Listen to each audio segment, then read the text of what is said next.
जाओ पार्वती।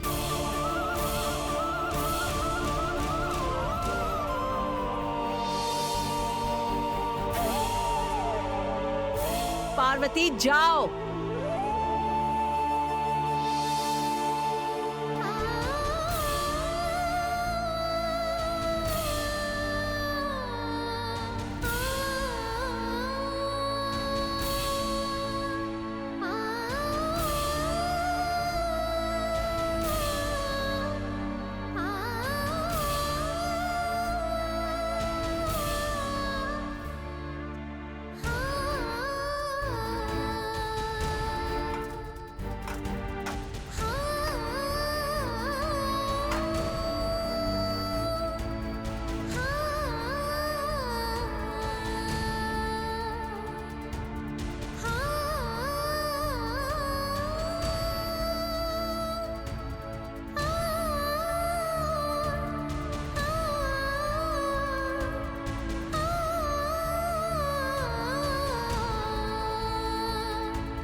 क्या हुआ पार्वती, मुझसे नाराज हो गया? मैं आपसे कैसे नाराज हो सकती हूँ? नाराज होने की मेरी क्या हैसियत है? मैं कसम खाकर कहती हूँ, मैं सच्चे मन से अभिषेक कर रही थी, लेकिन विभूति का रंग कैसे बदला मुझे नहीं पता बड़े साहब, सच में। फिर भी मेरे मन में गलत विचार है ये सोचकर मेम साहब ने मुझे घर से बाहर निकाला। उस समय आप मेरे सपोर्ट में एक शब्द भी नहीं बोले, एकदम शांत खड़े थे। उस समय मेम साहब की तरह आपने भी मुझे गलत समझा था ना? अगर विभूति का रंग नहीं बदलता तो मैं तुम्हें गलत समझता। ये आप क्या कह रहे हैं बड़े साहब? मेरी प्यारी बीवी, कोई भी लड़की अपने पति की दूसरी लड़की के साथ शादी होते देखकर खुश हो सकती है क्या? क्योंकि उसी के जरिए उसके पति की शादी में रुकावट आएगी, इसीलिए तो उसे उसकी बीवी कहा जाता है ना। मेरे कहने का मतलब समझ रही हो? विभूति का रंग बदलकर भगवान ने भी अपना फैसला सुना दिया है कि तुम ही मेरी बीवी हो। मैं इस बात को इसी तरह से मान रहा हूं। अगर विभूति का रंग नहीं बदलता तो मैं ये सोचकर तुमसे नाराज होता कि तुम मेरे साथ समझौता कर रही हो। जो कुछ हो रहा है वो सोचकर मुझे डर लग रहा है, लेकिन आप ये सब कुछ हल्के में लेकर मुझे समझाने की कोशिश कर रहे हैं। ये सब कब रुकेगा कुछ पता नहीं। किसी भी बात को लेकर परेशान मत हो, फिक्र मत करो। उस दिन मैंने जो बोला था, माँ ने जिस तारीख को मेरी शादी का फैसला किया है उस तारीख को तुम्हारी और मेरी शादी होगी, और तुम्हारी इच्छा के हिसाब से मैं तुम्हारे गले में मंगलसूत्र पहनाऊंगा। माँ ने तुम्हें घर के अंदर आने के लिए मना किया, ये सोचकर तुम फिक्र मत करना, शादी होने तक अच्छी तरह से आराम करना। इसलिए तुम्हारी सासू माँ ने तुम्हें घर पर आने से मना किया है।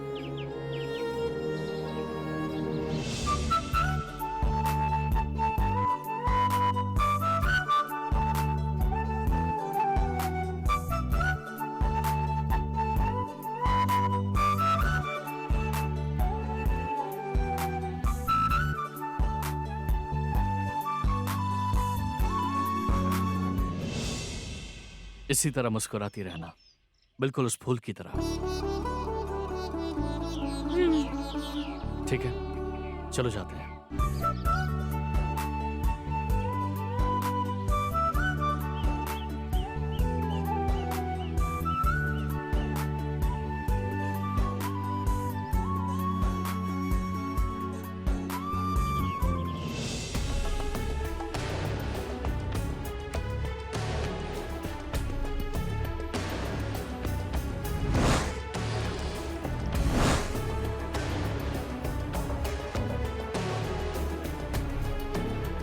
लगता है बहुत बड़ी उलझन में है।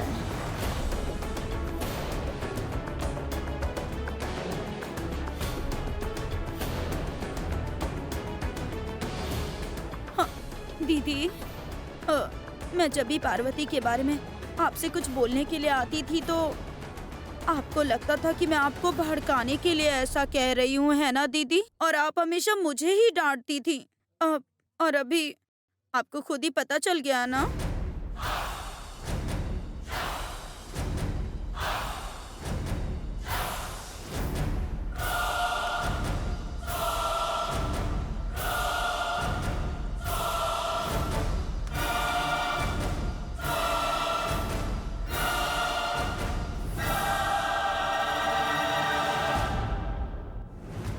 उसके दिल में आपके लिए और हमारे परिवार के लिए कोई वफादारी नहीं है दीदी।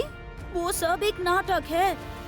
दोनों बाप बेटी मिलकर अच्छी तरह से नाटक करके आपको बेवकूफ बना रहे हैं। आपके अच्छे होने का वो लोग फायदा उठा रहे हैं दीदी। लेकिन उसकी नीयत में आखिर क्या है, ये आज भगवान ने आपको खुद ही दिखा दिया ना। ये तो बड़ी शांति से सुन रही है। ठीक है, सुनने दो और सुनाती हूँ इसे, मजा आएगा।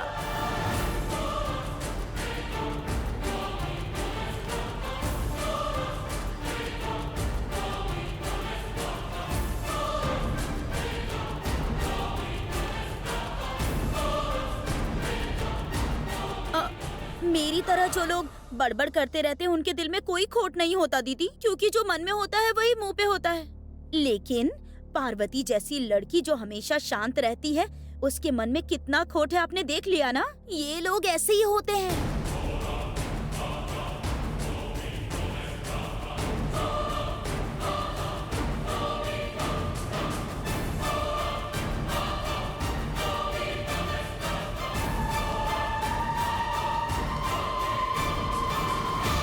दीदी, जिस दिन वो इस घर में आई थी उस दिन एक फूल का पौधा लेके आई थी, देखा था ना आपने?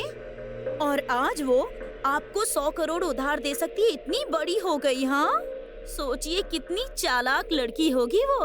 हाँ, भले ही ब्रांड एम्बेसडर होने के नाते हर महीने उसको तनख्वाह भी मिलती है, लेकिन फिर भी दीदी उसके पास 100 करोड़ कहाँ से आए? जरूर उसने कोई ना कोई घोटाला किया होगा दीदी।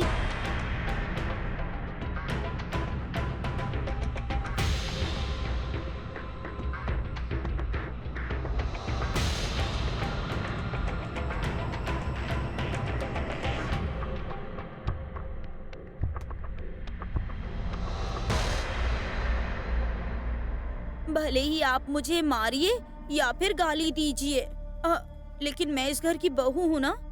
आपके बाद मेरी जिम्मेदारी है। मैं आपके और इस परिवार के बारे में सपने में भी बुरा नहीं सोच सकती हूँ ना दीदी। लेकिन वो खाना बनाने वाली ऐसी नहीं है दीदी। उसने आपके साथ जो धोखा किया है वो छोटा मोटा नहीं है। आपको बस उसे इस घर में आने से मना नहीं करना चाहिए दीदी, उसे इस शहर से ही भगा देना चाहिए।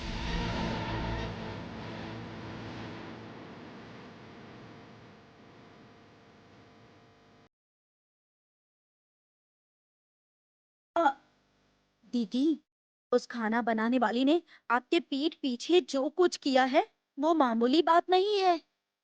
हर बार मैं चाहती थी कि मैं आकर आपको बताऊं दीदी, लेकिन आप मुझे ही डांटती थी कि मैं उसके प्रति जलन के लिए उसकी बुराई करने आती हूँ। मैं आपको टेंशन नहीं देना चाहती थी, इसीलिए उसके कारनामों को आपको ना बताकर अपने मन में ही रखा था दीदी।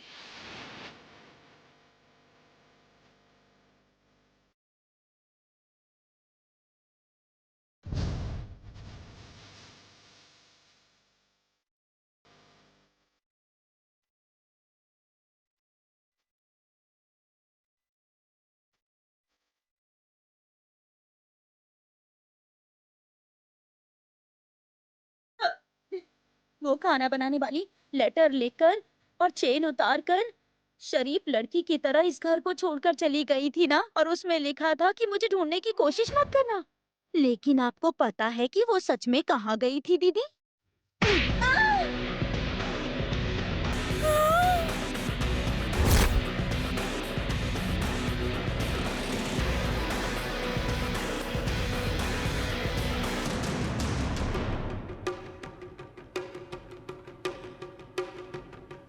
मैंने तुमसे मना किया था कि तुम मुझसे बात मत करना, लेकिन तुम्हारी इतनी हिम्मत कि तुम मेरी परमिशन के बिना मेरे रूम में आकर मुझसे बात करने लग गई।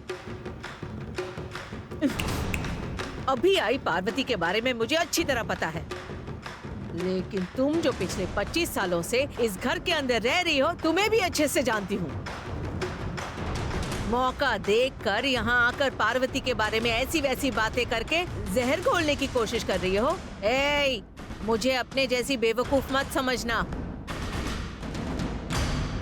पार्वती को कहाँ रखना है और तुम्हें कहाँ रखना है मुझे अच्छी तरह पता है। अपनी होशियारी मुझे मत दिखाओ। जाओ। अभी तक नहीं गई तुम? जाओ।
उन दोनों के प्यार के बारे में आंटी से बात कर सकते हैं क्या? वो भी इस सिचुएशन में। उन दोनों का प्यार आगे बढ़ेगा ऐसा मुझे बिल्कुल नहीं लग रहा अरुण। इसीलिए आदि को पार्वती को भुलाकर आंटी की पसंद की लड़की मित्रा से शादी कर लेनी चाहिए। यही अच्छा होगा। जब तुम्हारा एक तरफा प्यार जीत सकता है तो उन दोनों का प्यार नहीं जीत सकता है क्या? तुमने मेरे मन में प्यार जगाकर मुझे पाने के लिए कितनी मेहनत की और अब उनका प्यार तुम्हारे लिए मामूली हो गया। सच्चे प्यार का मतलब जानती हो? जो जात पात ऊंच नीच ऐसी किसी भी रुकावट को मिलकर पार करके उसे जीतना जानता हो। भैया और पार्वती का प्यार सच्चा प्यार है जो हर हाल में जीतेगा और ये तुम अपनी आंखों से देखोगे।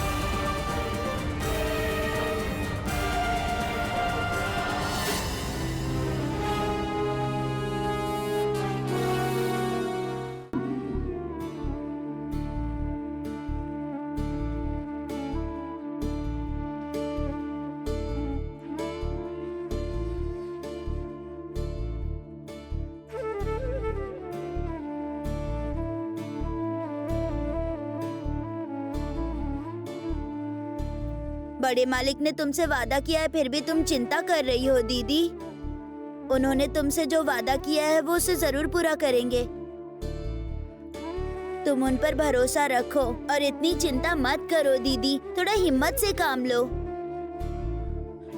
मैं इतने दिनों से हिम्मत रख रही थी गणेश, लेकिन राजेश्वरी मेम साहब ने अचानक जो फैसला लिया है उससे मेरी हिम्मत पूरी तरह टूट चुकी है।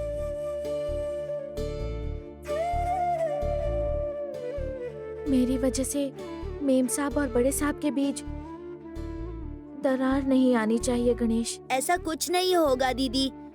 15 कंपनियों को चलाने वाले बड़े मालिक को तुम्हारी समस्या से कैसे निपटना है पता नहीं होगा। वो सब कुछ संभाल लेंगे दीदी। लेकिन तुम इस तरह से उदास मत रहो।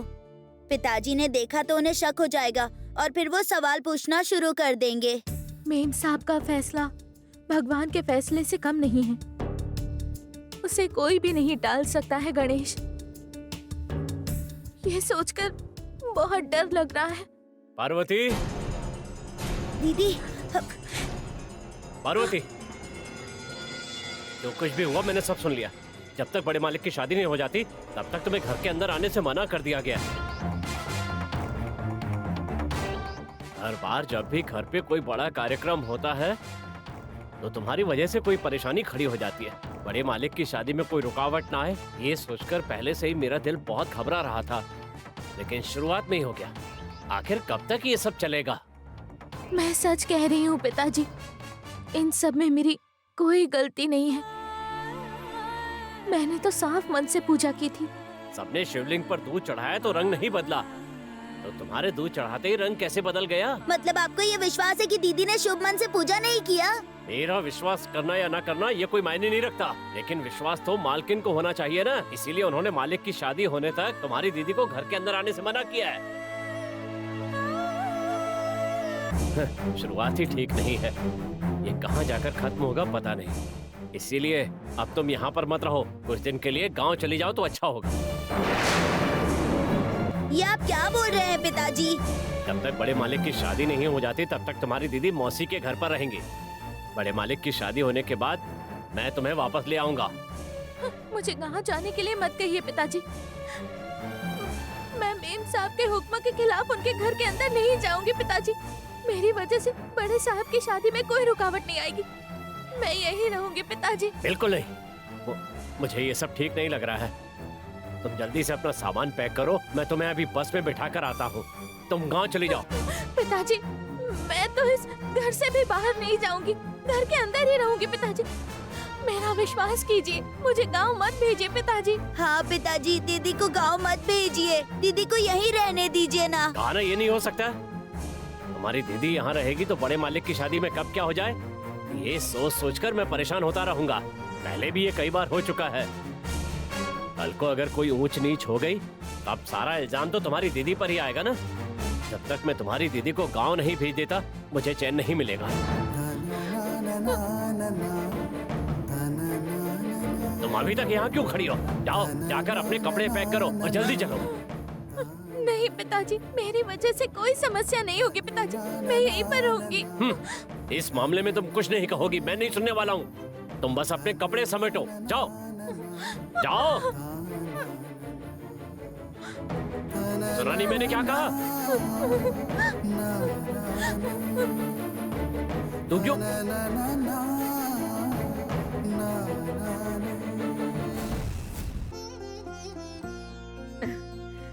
मित्रा,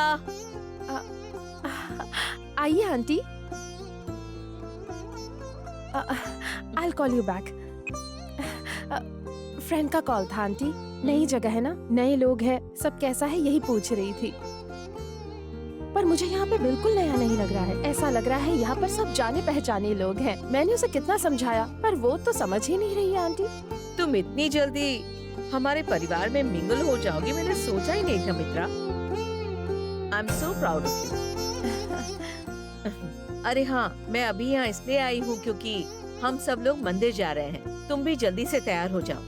क्या बात है आंटी, अचानक मंदिर? आज कुछ स्पेशल है क्या? स्पेशल तो है और उस स्पेशल की वजह हो तुम। वजह मैं हूँ? ये आप क्या कह रही हैं आंटी? आदि की शादी को लेकर मेरे मन में एक चिंता थी मित्रा।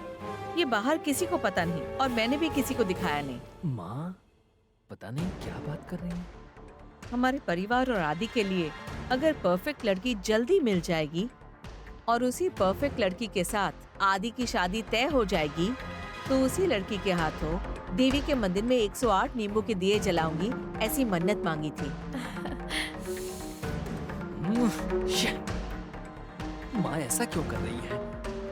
अब तो ये पता चल गया है कि तुम ही आदि के लिए परफेक्ट हो, इसलिए तुम्हें मंदिर में ले जाकर तुम्हारे हाथों से माँ के सामने 108 दिए जलाकर अपनी मन्नत पूरी करूंगी। ओह, तो कहानी ऐसे जा रही है क्या?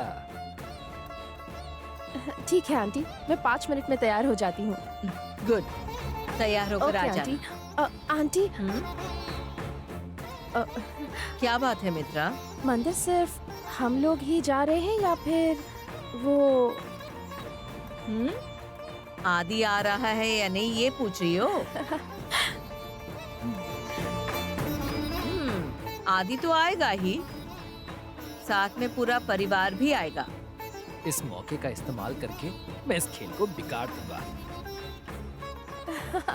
ओके आंटी, मैं अभी तैयार होकर आती हूँ आंटी। ओके, तैयार होकर हॉल में आ जाना। हाँ।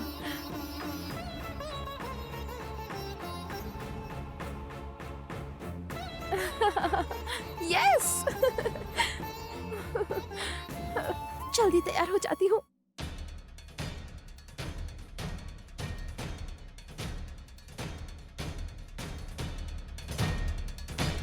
हम लोगों ने कैसे भी करके पार्वती को समझाकर उसे तसल्ली दे दी, लेकिन तू अपनी और मित्रा की शादी किस तरह से रोक पाएगा आदि? तू पार्वती से प्यार करता है, ये बात तू अपनी माँ को कब बताएगा? तूने जो 2 बातें बोली हैं वो सच होने वाली है, लेकिन कैसे होगा वही मैं सोच रहा हूँ। पार्वती के बारे में अगर तू थोड़ा लेट भी बताएगा तो चलेगा आदि, लेकिन तेरी और मित्रा की शादी को कैसे भी रोकना ही होगा। ये अभी बहुत जरूरी है। तुमने सही कहा श्याम, लेकिन मैं एक कमाल के आइडिया के साथ आया हूँ। आइडिया के साथ है? क्या आइडिया है अरुण? वही सेंटिमेंट वाला आइडिया। Sentiment idea? हाँ पहले तो अपना आइडिया बता मुझे। भैया, थोड़ी देर पहले मैं माँ और मित्रा की बातें सुन रहा था। जब इस घर और आपके लिए सही लड़की मिल जाएगी तो 108 नींबू काट कर वो लड़की दिया जलाएगी, ऐसी माँ ने मन्नत मांगी है। तूने कहा था आइडिया बताएगा और तू 108 नींबू के दिए की कहानी बताने लगा। श्याम, जल्दबाजी किए बिना मेरी पूरी बात तो सुन लो। सभी लोग मंदिर जा रहे हैं ना, हाँ। मंदिर जाकर 108 नींबुओं के दिए जलाएंगे और फिर दिए जलाने के बाद देवी का दूध से वो लोग अभिषेक करेंगे और फिर नारियल तोड़ेंगे। नारियल तोड़ते समय अगर नारियल सड़ा हुआ निकला तो इससे क्या होगा? माँ तुरंत अपसेट हो जाएंगी। भगवान के सामने तोड़ने वाला नारियल अगर सड़ा निकला तो अपशगुन होगा। लेकिन नारियल सड़ा होना चाहिए ना। नारियल हम सड़ाएंगे। क्या अरुण, तू क्या कह रहा है? श्याम, मंदिर में जो नारियल तोड़ते हैं उसके अंदर फूल होता है, तो फिर हाँ। हम फूल वाला नारियल खरीदेंगे ही नहीं। उसकी जगह हम एक सड़ा हुआ नारियल खरीदेंगे जो तोड़ते समय सड़ा हुआ निकलेगा। अरुण जिस आइडिया की बात कर रहा है वो आइडिया तो सही है आदि। ऐसे सेंटिमेंट्स में ना तुम्हारी माँ को बहुत विश्वास है। अगर ऐसा हुआ तो तुम्हारी माँ जो तुम्हारी शादी के लिए परेशान है वो उसके बारे में सोचना छोड़कर अब शगुन के बारे में सोचेंगी और देखना वो तुम्हारी शादी को रुकवा देंगी। क्या हुआ भैया, क्या सोच रहे हैं? मित्रा इस घर के लिए सही लड़की नहीं है, ये बात आपने माँ को टास्क के जरिए बता दिया था, लेकिन लगता है कि माँ इस बात को समझ नहीं पाई हैं। लेकिन मेरे आइडिया के जरिए हम माँ को समझा सकते हैं। हाँ आदि, शिवलिंग की पूजा में विभूति का रंग बदलने की वजह से पार्वती के बारे में सब कुछ जानने के बाद भी पार्वती को शादी में आने से मना कर दिया था आंटी ने, ताकि शादी में कोई रुकावट ना आए। और अभी अगर नारियल सड़ा हुआ निकला तो आंटी जरूर इस शादी को रोक देंगी। और इस वक्त हम लोग भी यही चाहते हैं। हाँ भैया।